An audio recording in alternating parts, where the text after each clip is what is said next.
Dun dun dun dun dun dun dun dun dun dun dun dun dun. HENRIK IBSEN's Ghosts.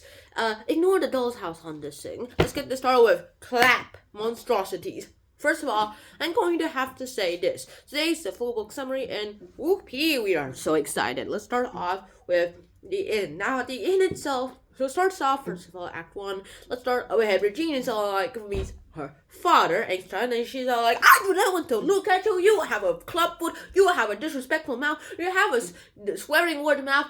You have no successful opportunities, and you have no job. You have no home, except for a hometown.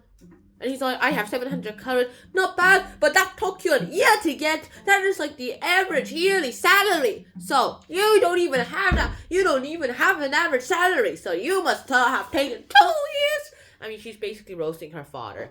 And that all happened, and then sort of like, I'm starting an inn that will only let sailors in. What are you talking about by sailors? They are disrespectful because they don't have one home. Actually, I'm only letting captains and admirals and the president stay. Wait, what are you talking about? There is no one who will want to stay in an inn that's worth 700 carat. It's not gonna be worth 700 carat. It's gonna be worth 800 carat. How do you expect to get 800 carat? My mom. Your mom is dead. Oh yeah. That all works out really well, and then Captain Alvin comes out, and then Mr. Engström comes out. Captain Alvin's basically dead, as we learn later in the story. And then Mrs. Alvin comes in, and she's like, okay, you know what? I think it's just time for me to go ahead and bless the orphanage. And then Pastor Mandos comes in and like, Mrs. Alvin, I need to talk to you for a second. Okay, what is it? Here's the thing. Now, I don't think we should buy insurance for the orphanage. What are you talking about? Everyone buys insurance. It's common sense. Yes, well, in this case, it might actually be useful not to buy insurance, as if we buy insurance, people will probably think that we don't think that. Probably will think that we don't believe that God will protect the orphanage. And she's like, good point. Don't you dare buy insurance or I will send you to Jesus. Yes, ma'am, it is my idea anyway, so you don't have no need to send me to Jesus. Where did I get that idea? Where did I get that catchphrase? Alright, so what happens next is that we go ahead, and then they start finishing the orphanage. Engström's only there because he's sent to finish the orphanage, as he has really strong abs and chicken muscles. Wait, what? Alright. What happens next is this. So Act 2 goes ahead, and Oswald decides, hey, you know what? I think I'm just gonna go ahead and do things my own way. So, there we go. I'm gonna leave town, but first of all, celebration dance. Come on. Da, da, da, da, da, da, da, da, da. Alright. Okay, and then basically later, Mandos also comes in and says, I also have something else to tell you, Mrs. Alvin. What is it? You have been a bad mother. You have sent Oswald away, and now he's back shore. But you sent him away because you cannot take the responsibilities of motherhood. And also, Oswin, you've been racist. You've been a bad wife to your husband because he has been a really, really good, respectful, and really, really good child woman. While you have done nothing. You are a failure. And he's all like, may I say something? Yes, say your excuses. That will not work. And she's like, oh, well, you stopped coming to our home after you thought that Captain Alvin was fixed his reputation. I didn't think that. I knew that. Well, you thought that, actually, because Captain Alvin died a dishonest man, as he started off with. What are you talking about? Well, all you know about Captain Alvin is based on his reputation. That's true. And you refused to come back anymore as our close friend. After you thought he fixed his reputation, you left town. Yeah, but you never bothered coming here. I had other meetings to do. Whatever, you got your own excuses now. Anyways, what happened next is that Captain Alvin started being disrespectful, and then had started cheating on other women, and I had to send Oswald away because I did not want him to also have that influence on him. What are you talking about? You're being a bad...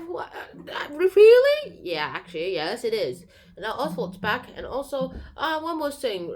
Regine is a daughter of Captain Alvin and our maid. The one we used to have before we fired her. Also, that's why you fired her. Yes. How much did you give her? 300 carat. Oh, that's actually pretty good. Yeah. That all happens, and basically... Yeah, and then we hear a little actual assault of Oswald on Regine in the other room, and she's like, I always hear ghosts whenever they do that. They've done it before. No, this is their first time. Oh.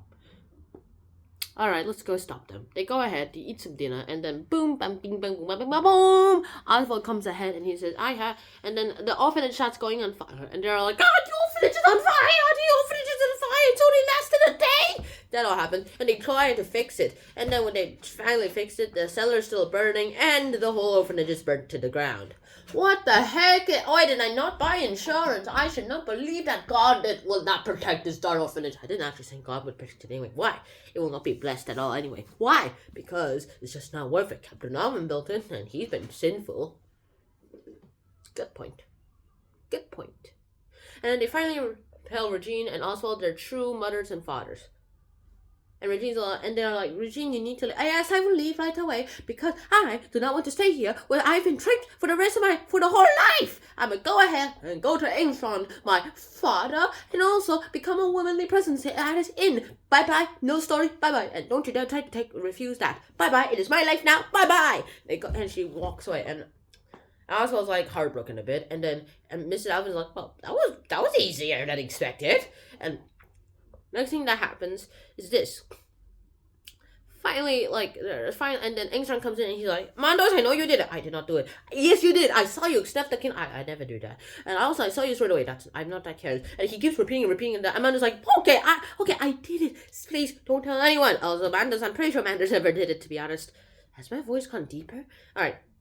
And then finally at the end of the story, Oswald comes ahead, goes to his mother. He's like, Mother, I have something to tell you. It's a my father gave me through genetics. I have this little disease, which if I go into spasms, and if I go to spasm one more time, then I will never be able to walk, talk, or move again. What are you saying, lad? Whenever I go to a spasm again, give me one of these tablets, and I will be sent to Jesus and released from my pain and suffering. No, that will never happen. It's okay, Mom. No, it will never happen. Mom, give me the sun. And he goes ahead into his spasm. And he's like, takes out the pill. And she's like, should I do it? Should I do not? Should I do it? Should I do not? Should I do it? Should I not? And that's where it ends. So that's basically the whole book summary in a nutshell. Hope to see you guys soon. Until next time, so now, please wear a helmet. Bye-bye.